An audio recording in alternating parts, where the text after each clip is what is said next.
जय श्री राम बंधुओं, आज हनुमान कथा का 24 नंबर का भाग हम देखने वाले हैं। तो सबसे पहले हनुमान जी का पूजन कर लेते हैं और उनसे आज्ञा लेते हैं आज का वीडियो चालू करने की।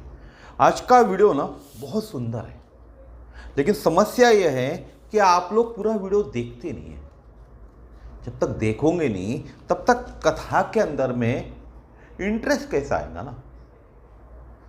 वीडियो तो देखना पड़ेगा तो ही कथा में इंटरेस्ट आएगा। इसीलिए वीडियो को पूरा देखिए तो ही आपको हनुमान कथा हो गई, राम कथा हो गई, भागवत जी की कथा हो गई, इनमें आपको इंटरेस्ट आएगा और आप समझ पाएंगे हमारे वेद पुराण क्या कहते हैं। तो आज चौपाई से चालू करेंगे आज का वीडियो। लाय सजीवन लखन जिजाए, श्री रघुवीर हरि सुर लाए। क्या है चौपाई? लाय सजीवन लखन जिजाए, श्री रघुवीर हरि सुर लाए। मेघनाथ के बाण ने लक्ष्मण जी को कैसा कर दिया? मूर्छित कर दिया। जब मेघनाथ ने लक्ष्मण को बाण मारा तो लक्ष्मण मूर्छित हो गए। काम के बाण ने लक्ष्य प्रेरित मन को भी मूर्छित कर दिया। काम के बाण ने लक्ष्य प्रेरित, जिनका लक्ष्य प्रेरित था, उनके मन को भी कैसा कर दिया? मूर्छित कर दिया। जिनका मन हमेशा लक्ष्य में रहता है वो लक्ष्य मन है। जिनका मन हमेशा कहाँ रहता है? लक्ष्य में लगा रहता है, वही कौन है? वही लक्ष्मण है। और लक्ष्य क्या है? बारेहु तेज निज हितपति जानी, बारेहु तेज निज हितपति जानी, लक्ष्मण रामचरण रतिमानी। यह लक्ष्मण का लक्ष्य है। संत ने अपनी गोद में उठाकर लक्ष्मण जी को प्रभु की गोद में लिटा दिया। संत है कौन? हनुमान जी। और यही संत का कार्य था। संपाति और जटायु दोनों को ही संत और भगवंत ने उठाया है। गिरे को या तो संत उठाते या भगवंत ही उठाते। जो गिर जाता है उसको सिर्फ इस दुनिया के अंदर में संत उठा पाते या भगवान उठा पाते। लक्ष्मण जी को संत की गोद मिली और भगवंत की भी गोद मिली। लक्ष्मण जी को संत की भी गोद मिली और प्रभु श्री राम की भी गोद मिली। भगवंत की गोद संत की कृपा से ही मिलती है। भगवान की जो गोद मिलती है ना, वह ऐसे वैसे नहीं मिलती। वह कैसे मिल सकती है? सिर्फ जब तक संत की कृपा हम पर नहीं होती ना, तब तक भगवंत की गोद नहीं मिल सकती। लक्ष्मण जी को जब प्रभु ने मूर्छित देखा तो वह क्या करे? रोने लगे। जब अपने भाई को, अपने छोटे भाई को, लक्ष्मण को, लक्ष्मण भैया को जब राम जी ने मूर्छित देखा तो वह रोने लगे। प्रभु जब बहुत रोए, प्रभु श्री राम जब बहुत रोए तो हनुमान जी ने क्या कहा? सुत वित नारी भवन परिवारा, होई जाही जग बारही बारा, अस बिचारी जे नागहु ताता, मिलई न जगत सदोहर भ्राता। यह किसने कहा? यह राम जी ने कहा। राम जी बहुत रो रहे थे। राम जी बहुत रो रहे थे। राम जी बहुत पीड़ा में थे। तो हनुमान जी ने कहा, प्रभु रोइए मत, आपका सेवक जीवित है ना। स्वामी को चिंता करने की आवश्यकता नहीं है। जब तक यह सेवक जीवित है तब तक स्वामी को चिंता करने की आवश्यकता नहीं है। विभीषण जी ने कहा वैद्य को लाओ यहां से। कहां से? लंका से। विभीषण जी हनुमान जी को क्या कहते? वैद्य को लाओ यहां से। धरि लघु रूप गयु हनुमंता, आनेउ भवन समेत तुरंता। हनुमान जी जब भी बड़ा कार्य करते तो लघु रूप धरते। जब भी बड़ा कार्य करते हनुमान तो कैसा रूप धरते? लघु रूप धरते, क्योंकि छोटे रहकर ही बड़ा कार्य किया जा सकता है। अगर इस संसार में आपको भी बड़ा कार्य करना है ना, तो आपको लघु रूप लेना पड़ेगा, यानी छोटे बनना पड़ेगा, तो ही बड़ा कार्य आप कर पाओगे। बुरे संसार में भी भले लोग मिल जाते। जो बुरे लोगों का संसार होता है ना, वहां भी भले लोग मिल जाते। इसीलिए क्या कहते हैं? बुरे संसार में भी भले लोग मिल जाते। लंका में भी भले लोग हैं।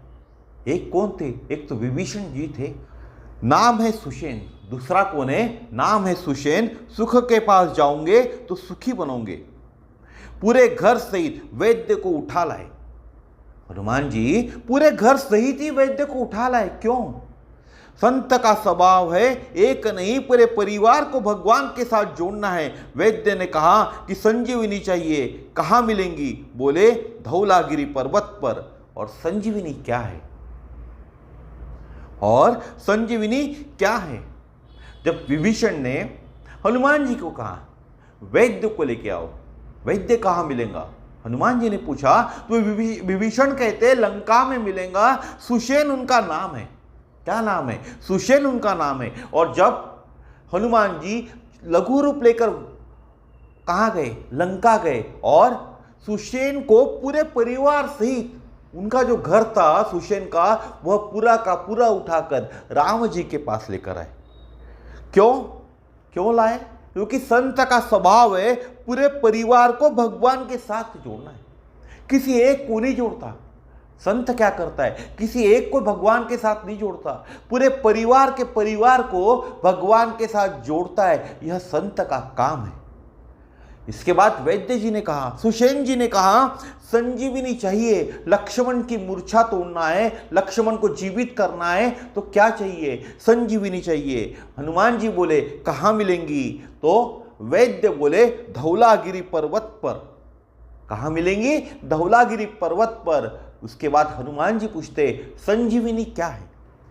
हनुमान जी पूछते संजीवनी क्या चीज है भाई?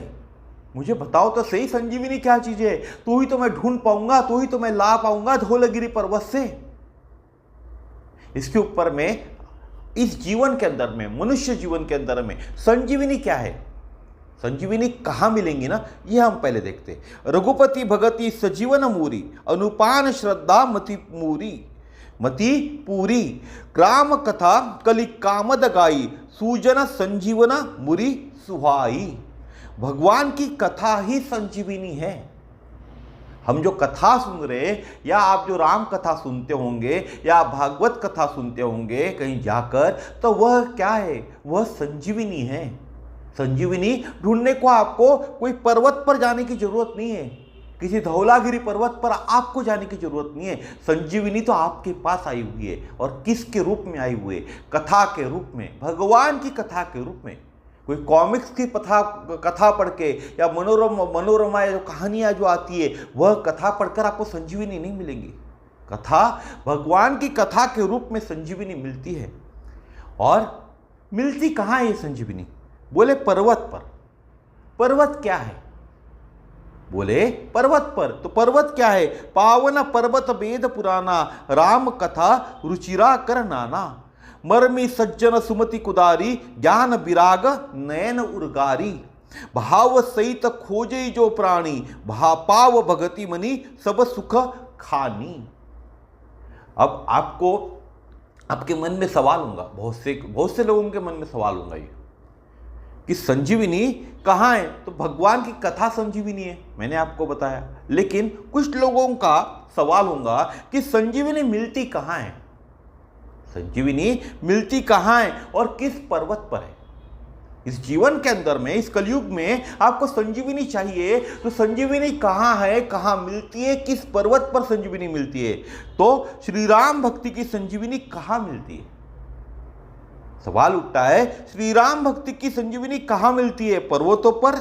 तो पर्वत क्या है?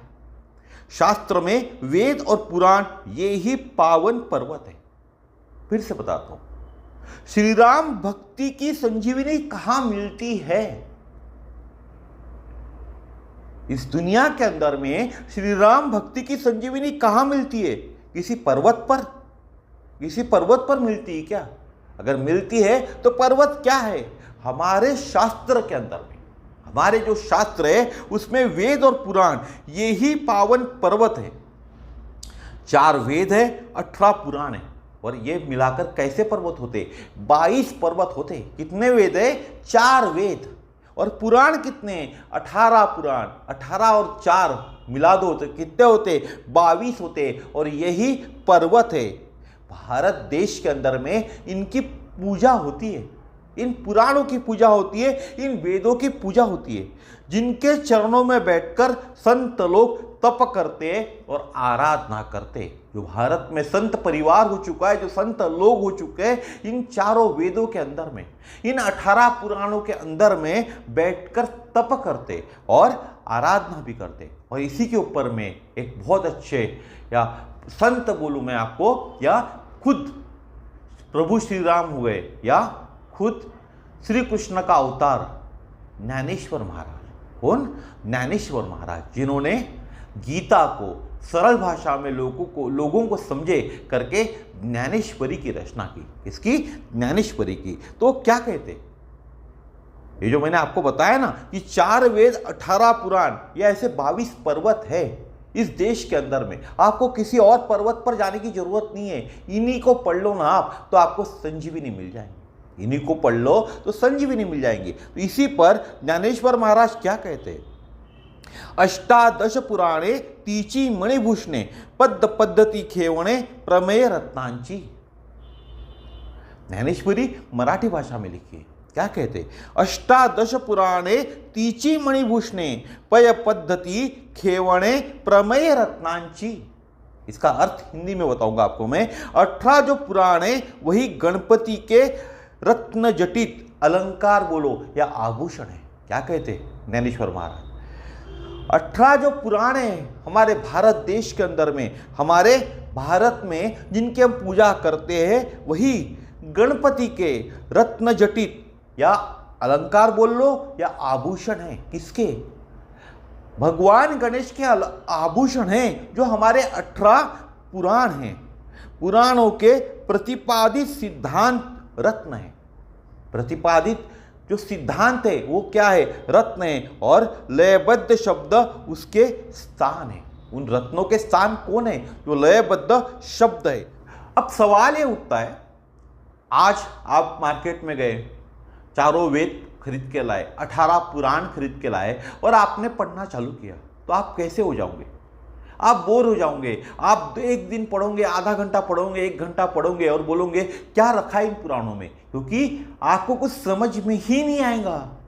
आपको उन पुराणों के अंदर में, उन वेदों के अंदर में क्या लिखा है यह समझ में नहीं आएगा। और जब तक आप समझ नहीं पाओगे क्या लिखा है, तब तक आपको उसके अंदर में रुचि पैदा नहीं होगी। आपको लगेगा क्या बकवास लिखा हुआ है, मैं समझ ही नहीं पा रहा हूं, तो क्या बकवास लिखा हुआ है। आपका इंटरेस्ट, आपकी रुचि वही खत्म हो जाएगी। तो वेद शास्त्र पुराण सीधे सीधे पढ़ेंगे तो कुछ भी समझ में नहीं आएगा। अगर आपने किताबें खरीद कर ला ली शास्त्र की, आपने वेदों की किताबें खरीद कर ला ली और आप सीधा सीधा मेरे समय जैसा बैठा हूं वैसे पढ़ने बैठ गए ना, तो आपको कुछ भी समझ में नहीं आएगा। जैसे शास्त्रों को पढ़कर शास्त्रों का मर्म समझ में नहीं आता, ऐसी ही पर्वत पर जो औषधि दिखाई देती है, जब तक वैद्य इसमें रस निचोड़ता नहीं, तब तक औषधि भी अपने को लाभ नहीं करती है। क्या अर्थ है? जैसे शास्त्रों को पढ़कर शास्त्रों का मर्म समझ में नहीं आता। आपने कोई शास्त्र की किताब ला ली, आपने 18 पुराण खरीद कर ला लिए या 4 वेद खरीद कर ला लिए और उनको पढ़ना चालू कर दिए, तो आपको उसका मर्म क्या है उन किताबों के अंदर में वह समझ में नहीं आएगा। ऐसे ही होता है जब पर्वत पर कोई औषधि होती है, तो जब तक वैद्यराज उसमें से रस निचोड़ता नहीं, तब तक औषधि लाभ नहीं करती है। और गुरुजन उन्हीं शास्त्रों से संजीवनी निकाल कर देते हैं। जो 18 पुराण है हमारे, उसी में से जो गुरु लोग होते हैं, उन शास्त्रों में से 18 पुराण और 4 वेद जो है हमारे, उनमें से संजीवनी निकाल कर आपको देते हैं। मधुर मधुर भगवान की कथाएं निकाल कर देते हैं। इसलिए शास्त्रों को गुरुओं के चरणों में बैठकर पढ़े, तभी कुछ मिलेगा, अन्यथा तो शास्त्र से हम निराश हो जाएंगे। अगर आपको लगता है कि आप बहुत बड़े ज्ञानी हो, आपसे बड़ा कोई ज्ञानी नहीं है, एक किताब खरीद कर आप लाओगे और आपको सब कुछ समझ में आ जाएगा, तो आप मूर्खता करोगे। आप क्या करोगे? आप कितने भी बड़े ज्ञानी हो, कितने भी बड़े ज्ञानी हो, आप मूर्खता करोगे। जब भी वेद सीखना है आपको या पुराणों को जानना है, तो आपको किसी गुरु की आवश्यकता होगी, क्योंकि गुरु क्या करेंगे, आपको उन वेदों को जिस भाषा में लिखा हुआ है उस भाषा को आपको सरल करके बताएंगे, आपको एक कहानियों के माध्यम से बताएंगे। तो क्या होगा, आपकी उन वेदों में पढ़ने में रुचि पैदा होगी। आपने सिर्फ पढ़ना चालू कर दिया तो आपको कुछ समझ में ही नहीं आएगा। जैसा बच्चे होते हैं ना आजकल के, हम पढ़ाई के लिए बिठाते बच्चों को और उनको रट्टा मार देते, भैया रट्टा मार ले। तो रट्टा मारने से बच्चे को कुछ समझ में नहीं आता ना। जब तक बच्चा उस किताब में जो लिखा हुआ है, मैथ्स की बात कर लो, साइंस की बात कर लो, जब तक समझ कर नहीं पढ़ेगा तब तक उसे समझ में नहीं आएगा। और आज के युग में जो स्कूल के जो शिक्षक है उनका काम क्या है, सरल तरीके से बच्चों को समझाना ताकि बच्चे समझ पाए और आसानी से उन सवालों को हल कर पाए। ऐसे ही होते गुरु, जो हमारे शास्त्र है, हमारे पुराण हैं, उनको हम लोग आसानी से समझ पाए। इसीलिए वो हमें कथा रूप में वो सुंदर सुंदर हमारे भगवान की कहानियां बताते, ताकि उन पुराणों में जो वेद है हमारे चार, उनमें हमारा इंटरेस्ट पैदा हो और हम सब उनको पढ़ पाए, हम सब उनको पढ़ पाए। गोस्वामी जी कहते हैं कि लक्ष्मण जी को कौन मूर्छित कर सकता है, यह तो हमको शिक्षा देने के लिए एक लीला की गई है। आप ही सोचिए, क्या लक्ष्मण जी को कभी कोई मूर्छित कर सकता है क्या? यह तो एक भगवान की लीला थी। बड़े से बड़ा व्यक्ति भी यदि काम से जब मूर्छित हो जाता है तब मूर्छा कैसे दूर होती है। बड़े से बड़ा व्यक्ति भी यदि काम से जब मूर्छित हो जाता है तब मूर्छा कैसे दूर होती है। उस मूर्छा को फिर भगवान भी दूर नहीं कर सकते, उस मूर्छा को फिर भगवान भी दूर नहीं कर सकते। रोते रोते प्रभु क्या गए, थक गए। जब लक्ष्मण मूर्छित हो गए तो प्रभु रो रहे थे और रोते रोते प्रभु श्री राम थक गए। लक्ष्मण जी कोई साधारण नहीं है, वह तो सदैव जागृत है। लक्ष्मण जी कोई साधारण नहीं है, वो तो सदैव जागृत है। वह सदैव प्रभु के चरणों की सेवा में रहते हैं, सदैव प्रभु के चरणों की सेवा में रहते हैं। ऐसा जीव जो पल प्रतिपल जागृत है। लक्ष्मण जी कैसे जीव है, जो पल प्रतिपल कैसे जागृत है, विवेकी है, भगवान की भक्ति की सेवा में रत है। ऐसे व्यक्ति को भी काम क्या कर देता है, मूर्छित कर देता है। लक्ष्मण जी कैसे है, लक्ष्मण जी पल प्रतिपल जागृत है, विवेकी है, भगवान की भक्ति की सेवा में रत है। और ऐसे व्यक्ति को भी काम क्या कर देता है, मूर्छित कर देता है। काम ने कभी किसी को छोड़ा ही नहीं है। ये जो काम है ना, इसने किसी को नहीं छोड़ा है। कई लोग यह अहंकार करते कि हमने काम को जीत लिया। क्या अहंकार करते, हमने काम को जीत लिया। चीता पर पहुंचते पहुंचते भी काम अपना आक्रमण कर ही देता है। चीता पर पहुंचते पहुंचते भी काम अपना आक्रमण कर देता है। चीता पर लेटी हुई हड्डियां में भी काम प्रकट हो जाया करता है। इसीलिए इसका कभी अहंकार न करें। जागृत जीव अगर काम के बाण से मूर्छित हो जाए तो उसकी मूर्छा फिर भगवान भी दूर नहीं कर सकते, भगवान भी दूर नहीं कर सकते उसकी मूर्छा तो फिर कोई प्रबल वैराग्यवान संत हनुमान जैसा ही दूर कर सकता है। अगर काम से बाण से कोई मूर्छित हो जाए ना तो उसकी मूर्छा कोई प्रबल वैराग्यवान संत या हनुमान जैसा ही संत दूर कर सकता है। पर्वत से संजीवनी रूपी राम कथा लाकर जब उसे पिलाएगा, राम कथा सुनाएगा, तभी काम की जीवन की मूर्छा से मुक्त हो सकता है। जीवन में जो मूर्छा आई हुई है उससे मुक्त होने के लिए क्या करना पड़ेगा, आपको कोई साधु मिलेगा, वो क्या करेंगे, आपको राम कथा लाकर उसे आपको पिलाएगा, राम कथा सुनाएगा, तभी काम की जीवन की मूर्छा से मुक्त हो जाएगा या हो सकता है। तभी वह संजीवनी का आनंद ले सकता है, तभी वह चैतन्य हो सकता है। श्री हनुमान जी इसी कार्य को करते और भगवान ने हनुमान जी को क्या कर लिया, हृदय को लगा लिया। क्यों लगाया हृदय को, क्योंकि हनुमान जी क्या लेकर आए थे, संजीवनी लेकर आए थे। और उस संजीवनी से लक्ष्मण की मूर्छा टूट गई थी, लक्ष्मण खड़े हो गए थे। तो भगवान ने हनुमान जी को हृदय से लगा लिया और कहा, मैंने सब कुछ सबको दिया पर हृदय कभी किसी को नहीं दिया। यह हृदय मैं तुझको देता हूँ, यह हृदय मैं तुझको देता हूँ। मूर्छित लक्ष्मण जी को श्री हनुमान जी क्या करते, जगाते। संत ने अपने गोद में उठाकर लक्ष्मण को भगवान की गोद में लिटा दिया। और संजीवनी क्या है? रघुपति भक्ति, यही संजीवनी है।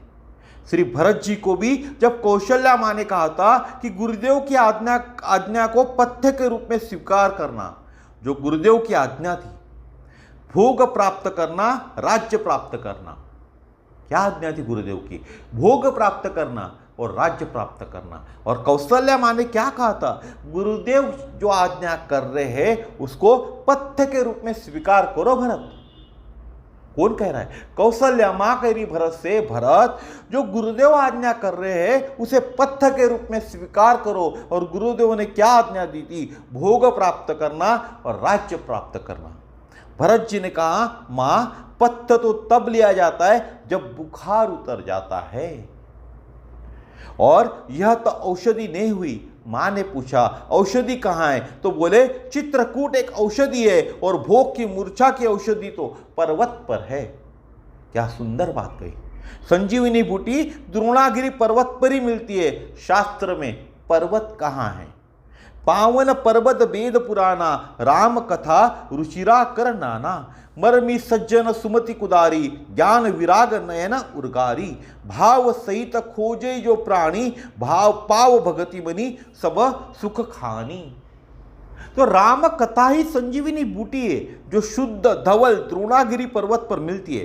पर्वत क्या है? वेद और पुराण, यही पर्वत है। और वेद और पुराण रूपी पर्वत यही राम कथा रूपी संजीवनी है। वेद और पुराण रूपी पर्वत जो हमारे भारत देश के है, यही राम कथा रूपी संजीवनी है, जो काम से मूर्छित जीव को जागृत कर सकती है। काम तो व्यक्ति को मार डालता है। आज जिसको राम नहीं जगा पा रहे, उसको संत के श्रीमुख से गाई गई राम कथा जगा रही थी। हनुमान जी कैसे संत है और राम कथा रची है? हनुमान जी कैसे है? संत है और राम कथा रची है। वेदों में, पुराणों में, संजीवनी पर्वतों के शिखरों पर मिलती है। कहाँ मिलती है ये राम कथा? राम कथा कहाँ मिलती है? कहाँ पैसे दोगे आप राम कथा लेने के लिए? तो राम कथा लेने के लिए आपको हमारे वेद को खरीदना पड़ेगा। हमारे वेदों में मिलेंगी, हमारे पुराणों में मिलेंगी। और कैलाश आदि ये पर्वत वेद और पुराणों के क्या है? प्रतीक है। और वेद और पुराण के प्रतीक कौन है? कैलाश और आदि ये पर्वत जितने भी है ना, वह वेद और पुराणों के प्रतीक है। यह पर्वत स्थूल नहीं है, ये जीते जागते शास्त्र है, ज्ञान है। ये जो पर्वत है ना, ये स्थूल नहीं है, इनको स्थूल मत समझो। हमारे जो पुराण है, हमारे जो वेद है ना, इनको हम स्थूल समझने की गलती कर बैठे। इसके अंदर कोई ज्ञान नहीं, सिर्फ एक किताब है जो हमें समझ में नहीं आती। यह समझने की गलती हम कर बैठे। हमको लगता है हमारे जो पुराण है, हमारे जो वेद है, वो किसी ने ऐसी लिख दिए, उसके अंदर कुछ भी नहीं लिखा हुआ है, कोई भी ज्ञान की बात नहीं है। लेकिन यह जीते जागते क्या है? शास्त्र है, ज्ञान है। इसमें ज्ञान व भक्ति के भंडार छुपे हुए। हमारे जो शास्त्र है, इसके अंदर में ज्ञान है, इसमें ज्ञान व भक्ति के भंडार छुपे। औषधि को सीधे नहीं लेना चाहिए, बल्कि वैद्य की सलाह से ले। और शास्त्र को भी सीधा न पढ़े, बल्कि गुरुओं के चरणों में बैठकर पढ़ो। आप जब भी कोई भी औषधि लेते हो, वैद्य के पास जाते होंगे, किसी डॉक्टर के पास जाते होंगे ना, जो डॉक्टर पर्ची बना कर देता है वही तो दवा आप लेते हो। फिर वेद और हमारे पुराण, इनको डायरेक्ट कैसे पढ़ सकते हो आप? इनको पढ़ने के लिए एक गुरु की आवश्यकता तो है। तो हमें गुरु के सानिध्य में हमारे वेद और पुराणों को पढ़ना चाहिए। जैसे हम दवा बिना डॉक्टर के चिट्ठी के नहीं लेते, वैसे वेद और पुराण भी बिना गुरु के आशीर्वाद से नहीं पढ़ना चाहिए। शास्त्र के मर्मों को मर्मी जानता है। शास्त्र के मर्मी को कौन जानता है? शास्त्र के अंदर जो मर्म लिखे हुए हैं उनको कौन जानता है? एक मर्मी ही जानता है। शास्त्री मर्मी सुमति कुदारी। इन कथाओं के, पर्वतों के, वेद के, पुराणों के मर्म को समझने वाले, इनके भीतर की कथाओं को समझाने वाले जो सुमति जन है। सुमति लेकर जाओगे तो श्रद्धा लेकर जाओगे तो ही कुछ मिलेगा इस जीवन के अंदर में। भाव लेकर जाओगे तो कुछ मिलेगा, नहीं तो पहाड़ खोदोगे तो कंकड़ पत्थर तो मिलेंगे पर मणियां नहीं मिलेंगी, क्योंकि इनको भी ज्ञान व वैराग्य के नेत्रों से खोजना पड़ता है। कैसे खोजना पड़ता है? ज्ञान और वैराग्य के जो नेत्र होते हैं उन्हीं से खोजना पड़ता है। तर्क और कुतर्क की बातों से कुछ नहीं मिलेगा। और आज हम सिर्फ तर्क और कुतर्क करके बैठे, ये हमारे शास्त्रों के अंदर में कुछ नहीं लिखा हुआ है।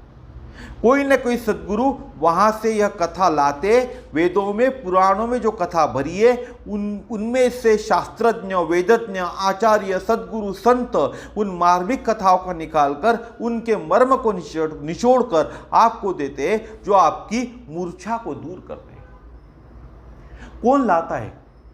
इन वेदों के अंदर से, इन जो हमारे पुराण हैं इनमें से कौन जानकारी आपके पास पहुंचाता है? तो कोई सद्गुरु यह कथा लाता है। पुराणों में जो कथा भरी है उनमें शास्त्रज्ञ, वेदज्ञ, आचार्य, सद्गुरु, संत इन मार्मिक कथाओं को निकालते और उसका मर्म निचोड़कर आपको देते। डायरेक्ट नहीं देते आपको, कथाओं को निकालते उनमें से वो पहले, फिर उसका मर्म निकालते और फिर वो आपको देते हैं, जो आपकी मूर्छा को क्या करते? दूर करते। जैसे पुराणों को पढ़कर लोग कहते हैं कि कुछ नहीं है, केवल कपोल कल्पित कथाएं भरी है। ऐसा नहीं है। यह गुण ज्ञान तो रसीला बनाने के लिए कथानक के साथ जोड़ा गया है, लेकिन हमने कथानक को तो पकड़ लिया पर कथानक के मर्म को नहीं पकड़ा। लोग क्या कहते? जब किसी को आप हमारे पुराण दोगे, हमारे वेद दोगे, तो क्या कहते? कपोल कल्पित कथाएं है इसके अंदर में। क्या कहते? कपोल कल्पित कथाएं। तो ऐसा बिल्कुल नहीं है, यह एक गूढ़ ज्ञान है। इनके अंदर में गूढ़ ज्ञान भरा हुआ है, जो रसीला बनाने के लिए कथानक के साथ इसको जोड़ा गया हुआ है। जो कथाएं आपको बताई जाती है ना, उसके साथ उस ज्ञान को रसीला बनाने के लिए जोड़ा गया हुआ है, और इसके पीछे कोई कारण नहीं है। ये कपोल कल्पित कथाएं बिल्कुल भी नहीं है, लेकिन हमने कथानक को तो पकड़ लिया पर कथानक के मर्म को नहीं पकड़ा। हमने क्या कर लिया? हमने समझा ये कथानक जो है, कथाएं लिखी हुई है, यह क्या है? कपोल कल्पित है, यह हमने पकड़ लिया, लेकिन उन कथाओं के अंदर में छिपा हुआ जो मर्म है उसे हम नहीं पकड़ पाए। गलती किसकी है? हमारी गलती है। हमारे वेदों की, हमारे जो पुराण है उनकी कोई गलती नहीं, गलती हमारी है, क्योंकि हमने कथानक के मर्म को नहीं पकड़ा।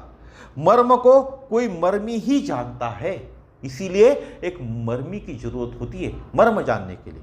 जब सद्गुरु के चरणों में बैठोगे, हनुमान जी गुरु की भूमिका में है, पर्वत पर गुरु आकर पर्वत से मर्म निकाल कर ले जा रहा है।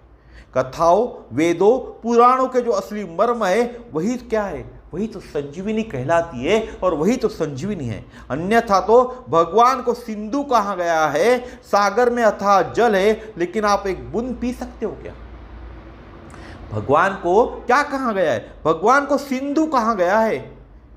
आप सागर किनारे आप पहुंच जाते होंगे, आपने सागर देखा भी होगा। सागर पर जाकर आपने वीडियो शूटिंग की होंगी, फोटोशूट्स किए होंगे, बहुत से लोगों ने सेल्फी ली होंगी। तो सागर में क्या है? आपने देखा होगा अथाह जल से भरा हुआ है सागर, लेकिन आप एक बूंद पी सकते हो क्या? उस सागर की आपने कभी एक बूंद पीने की कोशिश की क्या? करके देखो, क्या पी सकते हो क्या? राम सिंधु, लेकिन सज्जन कौन है? घन है, बादल है। यही बादल जब सागर से बाष्पन के बाद बरसते तो ही जल बिस्लरी से भी ज्यादा मीठा हो जाता है। जो बारिश आती है वह जो जल होता है ना, वो बिस्लेरी से भी ज़्यादा मीठा होता है, डिस्टिल वाटर बन जाता है, हमारे रोगों को वही दूर करता है। सीधे सीधे यदि सागर का जल पियोगे तो खारा लगेगा, लेकिन वही बादलों के द्वारा यदि पान करोगे तो मिठास आएंगी। बादलों के जल को पियोगे तो मिठास आएंगी। तो शास्त्र को, वेद को यदि सीधा सीधा पढ़ोगे तो खारा, कसेला, कड़ुआ लगेगा, लेकिन किसी संत के श्रीमुख से सुनोगे तो कथाएं आपको मीठी व रसीली लगेंगी। मन करेगा और सुने, मन करेगा और सुने। इसलिए कहा जाता है कि शास्त्र को, वेद को सीधा सीधा मत पढ़ो, क्योंकि पढ़ोगे तो खारा लगेगा, आपको कसेला लगेगा, कड़ुआ लगेगा। लेकिन किसी संत के श्रीमुख से जब आप कथाएं सुनोगे तो आपको मीठी लगेंगी, रसीली लगेंगी और आपका मन करेगा और सुनो, और भागवत जी की कथा सुनो, और सुनाओ भागवत जी की कथा, और राम कथा सुनाओ, और हनुमान कथा सुनाओ। ऐसा आपका मन करते रहेगा। और एक बार मन को यह आदत होगी ना, तो आप रोक नहीं पाओगे मन को इन कथाओं को सुनने से। इसका एक उदाहरण भी है। अगर आप चंदन के पेड़, आपने देखे होंगे चंदन के पेड़, यदि उसको सूंघोगे ना तो सुगंध नहीं मिलेगी, उसको घिसोगे तो ही सुगंध मिलेगी। चंदन को जो पेड़ होते हैं ना, उसको सूंघने से आपको सुगंध नहीं आएंगी, लेकिन चंदन को जब आप घिसते हो ना तो ही क्या आती है, तो ही सुगंध आती है।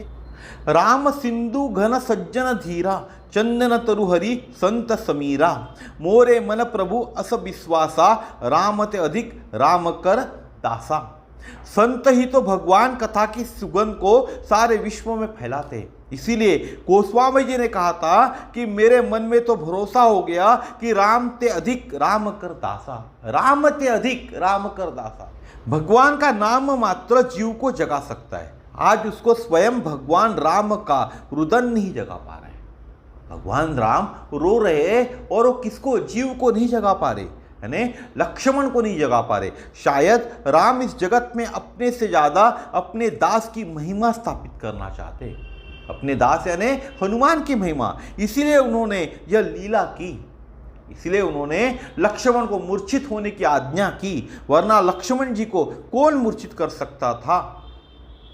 लक्ष्मण जी को कौन मूर्छित कर सकता था? क्या कोई काल को मूर्छित कर सकता है? यह एक नाटक है, यह एक लीला है। कभी बुद्धि से मत सोचो कि लक्ष्मण तो मूर्छित हो गए, यह मूर्छा तो हमारे और आपके मार्गदर्शन के लिए थी, यह समझने के लिए कि काम के आवेश से जब इतना जागरूक जो भी मूर्छित हो सकता है, हमारी और आपकी तो हैसियत ही क्या है, यह बताने के लिए यह लीला थी। इस लीला के बारे में ना एक जो संत है उन्होंने बहुत ही अच्छा उदाहरण दिया हुआ है। एक तांगे में बैठकर लोग जा रहे थे, एक बूढ़ी माँ और उनका एक नाती भी था। यात्रा में एक गड्ढा आया तो घोड़ा भी गिर गया और तांगा भी उलट गया, लोग भी गिर गए। यह जो बुढ़िया थी वह धड़ाम से नीचे गिरी और मूर्छित हो गई। बुढ़िया कैसे हो गई? गिरी और मूर्छित हो गई। बुढ़िया मूर्छित हो गई तो थोड़ी भगदड़ मची, कोई पानी लाए, कोई हवा करे, बड़ी देर तक बुढ़िया की मूर्छा नहीं जागी। आप भी देखते होंगे ना, कोई मूर्छित हो जाता है तो लोग क्या करते, हवा देते, पानी लेकर आते, पानी पिलाते हैं। ये काम तो सबसे पहले करते लोग। बुढ़िया का नाती जोर जोर से चिल्ला रहा था और बोल रहा था, अम्मा कैसे नहीं जागेंगी? जब जब अम्मा मूर्छित हो जाती है, पापा जलेबी लाकर खिलाते थे। उस भीड़ में बालक की किसी ने नहीं सुनी। वो जो भीड़ थी उसमें बालक की बात किसी ने नहीं सुनी। तो बहुत देर बाद लेटे लेटे बुढ़िया बोली, अरे सब अपनी अपनी बकवास में लगे हो, उस बालक की भी कोई सुन नहीं रहा है? जो बच्चा कह रहा है वह तो सुनो। तो यह क्या था? एक मूर्छा का नाटक था। यह तो हमारे लिए था। और जब श्री हनुमान जी की लाई संजीवनी से लक्ष्मण जी की मूर्छा दूर हो गई तो सब लोग भगवान की जय जयकार करने लगे। तो भगवान ने कहा, मेरी जय जयकार मत करो, यह तो हनुमान जी की जय जयकार करो। क्या कहते हैं प्रभु श्री राम? मेरी जय जयकार मत करो, हनुमान जी की जय जयकार करो। हनुमान जी के ऊपर एक सुंदर लाइनें लिखी हुई है, वीर हनुमाना अति बलवाना, राम नाम क्या है रसियो रे, प्रभु मना बसियो रे, जो कोई आवे अर्जी लगावे सबकी सुनियो रे, प्रभु मन बसियो रे वीर हनुमाना। बजरंग बाला फेरू तेरी माला, संकट हरियो रे प्रभु मन बसियो रे वीर हनुमाना। राम जी का प्यारा सिया का दुलारा, विपदा हरियो रे प्रभु मन बसियो रे वीर हनुमाना। ना कोई संगी हाथ की तंगी, जल्दी करियो रे प्रभु मन बसियो रे वीर हनुमाना। अरजी हमारी मर्जी तुम्हारी, कृपा करियो रे प्रभु मन बसियो रे वीर हनुमाना। भगवान स्वयं श्री हनुमान जी की जय जयकार कर रहे, लाए सजीवन लखन जी जाए, श्री रघुवीर हरिशुर लाए। रघुपति की नी बहुत बड़ाई, तुम मम प्रिय भरतई सम भाई। क्या कहते? भगवान स्वयं क्या कहते हैं, हनुमान जी की क्या करते, जय जयकार कर रहे हैं। और क्यों कर रहे हैं हनुमान जी की जय जयकार, उसके लिए सबसे पहले क्या कहा है भगवान ने, लाए सजीवन लखन जी जाए, श्री रघुवीर हरि शूर लाए, रघुपति की नी बहुत बड़ाई, तुम मम प्रिय भरत ही सम भाई। भगवान ने हनुमान जी को अपने हृदय से लगा लिया। भगवान अपने मुख से बार बार हमेशा हनुमान की प्रशंसा करते। शंकर जी स्वयं बोले, गिरिजा जासु प्रीति सेवकाई, बार बार प्रभु निज मुख गाई। शंकर जी के नेत्र डबडबा गए, हे गिरिजा, हे पार्वती, हे भवानी। हनुमान जी की प्रशंसा बार बार स्वयं भगवान अपने मुख से करते। जब भगवान अपने मुख से किसकी प्रशंसा कर रहे हैं, हनुमान की, तो शंकर जी के नेत्र कैसे हो गए, डबडबा गए। जब भी कोई हनुमान जी की प्रशंसा करता है तो प्रभु उसे रोक लेते, नहीं आपको मालूम नहीं, हनुमान जी के बारे में सुनना है तो मैं सुनाऊंगा। जब भी कोई हनुमान की प्रशंसा करता है तो प्रभु यानी प्रभु श्री राम क्या करते, उसे रोक लेते। क्या कहते, नहीं आपको मालूम नहीं, हनुमान जी के बारे में सुनना है तो मैं खुद सुनाऊंगा, मुझे जितना मालूम है उतना सुनाऊंगा। भरत जी को कहा भगवान ने, भैया इस वानर को एक बार निगाह भर कर देख लो।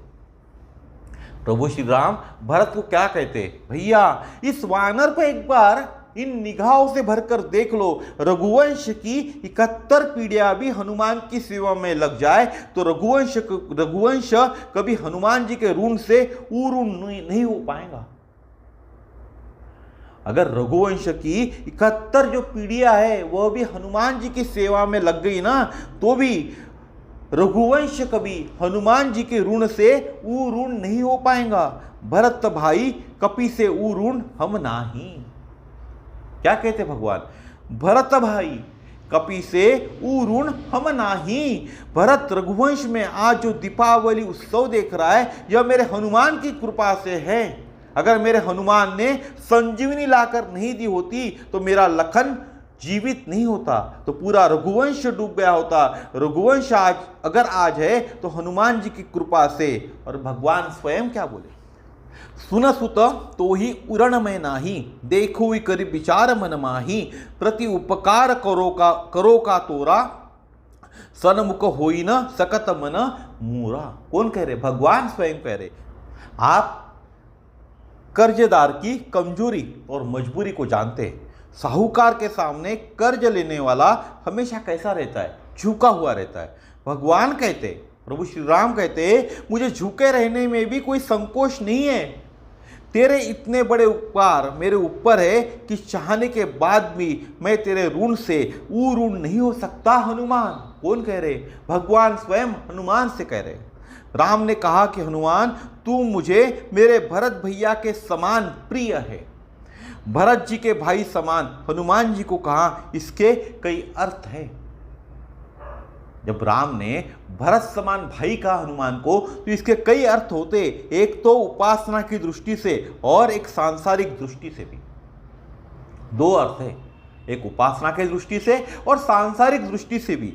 दोनों दृष्टियों से हनुमान जी भरत जी के भाई हैं। सांसारिक दृष्टि से भी अगर विचार करें तो आपने यह कथा सुनी होगी, हनुमान जी भी रघुवंशी है। जिस प्रसाद ने इन चारों भाइयों का जन्म हुआ, उसी यज्ञ के प्रसाद से श्री हनुमान जी का भी जन्म हुआ। और प्रसाद के रूप अलग अलग, सिर्फ प्रसाद के रूप क्या है, अलग अलग। चार भाई और हनुमान जी, ये क्या है, चारों रूप अलग अलग हुए ना। राम, लखन, भरत, शत्रुघ्न और हनुमान। प्रसाद क्या है, प्रसाद तो एक ही है, लेकिन उसके रूप क्या है, अलग अलग है। 5 रूप है, 5। एक ही प्रसाद के 5 रूप है। पहला राम, दूसरा लक्ष्मण, तीसरा भरत, चौथा शत्रुघ्न और 5वां हनुमान। इसीलिए हनुमान भी कैसे रघुवंशी है। इसीलिए गोस्वामी जी ने कहा था कि बरनऊ रघुवर विमल जसु, बरनऊ रघुबर विमल जसु। मैं किसी बंदर के यश का वर्णन नहीं कर रहा हूं, बल्कि रघुवर के यश का वर्णन कर रहा हूं। बरनऊ रघुबर विमल जसु, किसी बंदर का यश नहीं गा रहा हूं मैं। कौन कह रहे, गोस्वामी जी कह रहे, मैं रघुवंश के यश का वर्णन कर रहा हूं, क्योंकि आप रघुवंशी है। रघुवर माने रघुकुल श्रेष्ठ है। जिनको भगवान स्वयं रघुवर श्रेष्ठ कह रहे, सुन सुत तो ही उरणमय नाही। उनकी श्रेष्ठता का कौन वर्णन करे। जिस प्रसाद से भरत जी का जन्म हुआ है, उसी प्रसाद से श्री हनुमान जी का भी जन्म हुआ है। हमने संतों के श्रीमुख से सुना है कि पायस प्रसाद, पायस यानी खीर, पायस प्रसाद यानी एक तरह की चावल की खीर लेकर दशरथ जी राजभवन में आए। कैकेयी जी को कैकेयी जी कैसी थी? कैकेयी जी सबसे सुंदर थी और दशरथ को सबसे प्रिय भी थी। तो कैकेयी जी को मालूम था कि प्रसाद मुझे दिया जाएगा, सबसे पहले प्रसाद मुझे दिया जाएगा। ये कौन जानती थी? कैकेयी जी। और कैकेयी जी को विवाह के समय, जब वही विवाह हुआ था कैकेयी जी का दशरथ जी के साथ, तो उन विवाह के समय वरदान की भी जानकारी थी। मेरे पिताजी ने मेरा विवाह इस शर्त पर किया कि मेरे गर्भ से उत्पन्न पुत्र ही राज्य का उत्तराधिकारी बनेगा। क्यों विवाह हुआ था? मेरे गर्भ से जो पुत्र पैदा होगा वही राज्य का क्या बनेगा? उत्तराधिकारी बनेगा। कैकेयी को लगा संतानों की उत्पत्ति के लिए यह प्रसाद सबसे पहले मुझे ही दिया जाएगा। कैकेयी को लगा संतानों की उत्पत्ति के लिए सबसे पहले मुझे ही यह प्रसाद दिया जाएगा। लेकिन हुआ इसके उल्टे। सबसे पहले दशरथ जी प्रसाद का आधा भाग कौशल्या जी को दिया और आधे भाग का बचा हुआ था, उसके आधे भाग का कैकेयी को दिया। कैकेयी जी का माथा ठनक गया। क्या किया? कौशल्या जी को आधा भाग दे दिया और जो आधा बचा था उसमें का आधा भाग किसको दिया? कैकेयी को दिया। कैकेयी जी का माथा ठनक गया। कैकेयी जी की क्रिया शक्ति है ना, और क्रिया बहुत जल्दी ठनकती है। कैकेयी जी की शक्ति कैसी है? क्रिया शक्ति है। और क्रिया क्या करती है? बहुत जल्दी ठनकती है। क्रिया में अहंकार होता है और अहंकार हमेशा ठनकता है। तो जिनमें अहंकार है उनमें क्या है? क्रिया शक्ति है। और अहंकार हमेशा क्या है? ठनकता है। प्रसाद पाकर क्या होना चाहिए था? कैकेयी माता को प्रसन्न होना चाहिए था। माथा ठनका लिया। प्रसाद तो कृपा से मिलता है। कैकेयी क्या कर रही थी? कैकेयी कुनकुना रही थी और कुनकुना रही थी। ऊपर चील उड़ रही थी। वह हाथ से प्रसाद लेकर उड़ गई। जो मिला था वह भी चला गया। नियम यह है कि जो मिला है वह प्रभु का प्रसाद है। शीश पर धारण करो और उसे स्वीकार करो, यही नियम कहता है।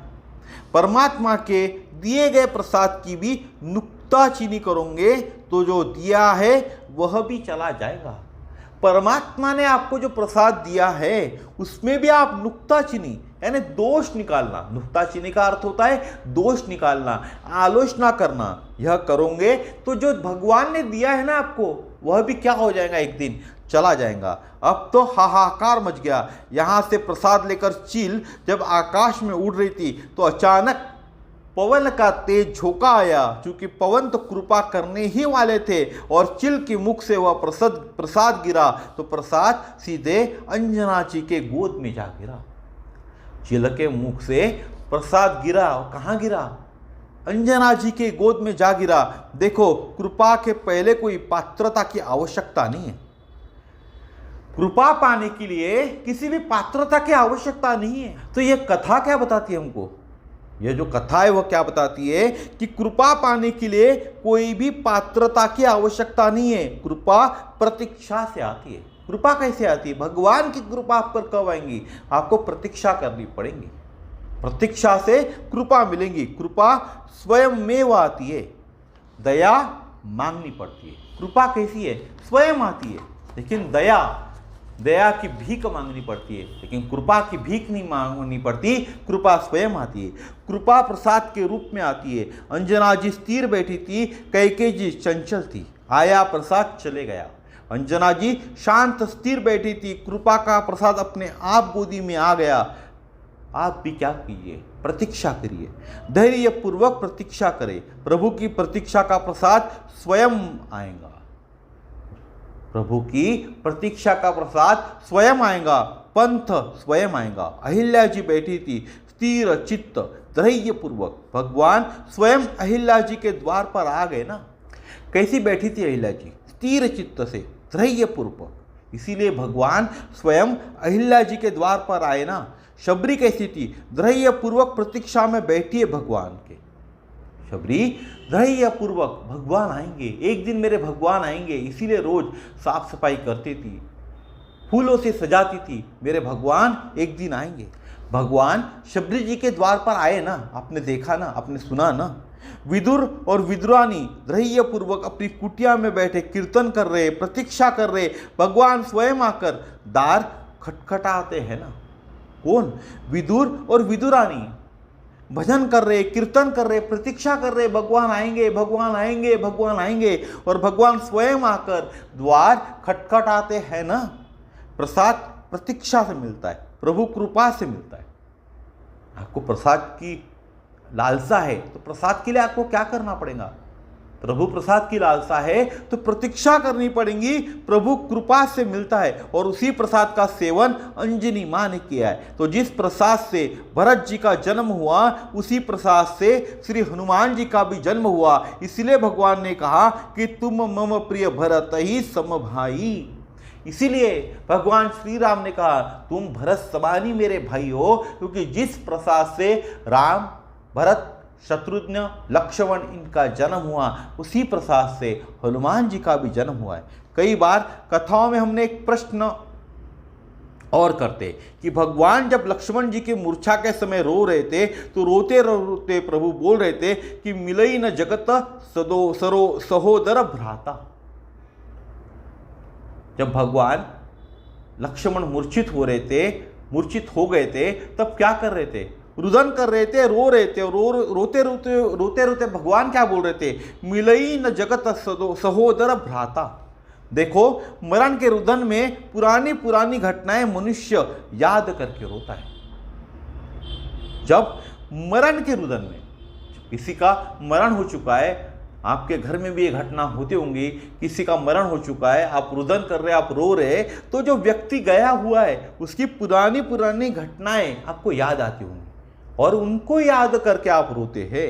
आपने माताओं को रोते देखा होगा, जब किसी ऐसे अवसर पर जब वो रोती है तो बोलती जाती है, पुरानी पुरानी घटनाएं उनको याद आती रहती है और रोती जाती है माताएं। तो रुदन में हृदय कैसा होता है? निर्मल होता है। जब कोई रुदन करता है तो हृदय कैसा होता है? निर्मल होता है। और जब निर्मल हृदय से पुरानी बातें याद आती है तो भगवान कह रहे मिले न जगत सहोदर भ्राता। जब भगवान को पूरी पुरानी बातें याद आ रही है रुदन के कारण, तो भगवान क्या कह रहे? मिले न जगत सहोदर भ्राता। सहोदर का अर्थ है एक ही गर्भ से पैदा होना।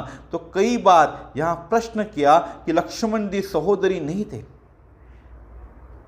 इसका अर्थ क्या होता है सहोदर का? क्यों कह रहे भगवान मिलई न जगत सहोदर भ्राता?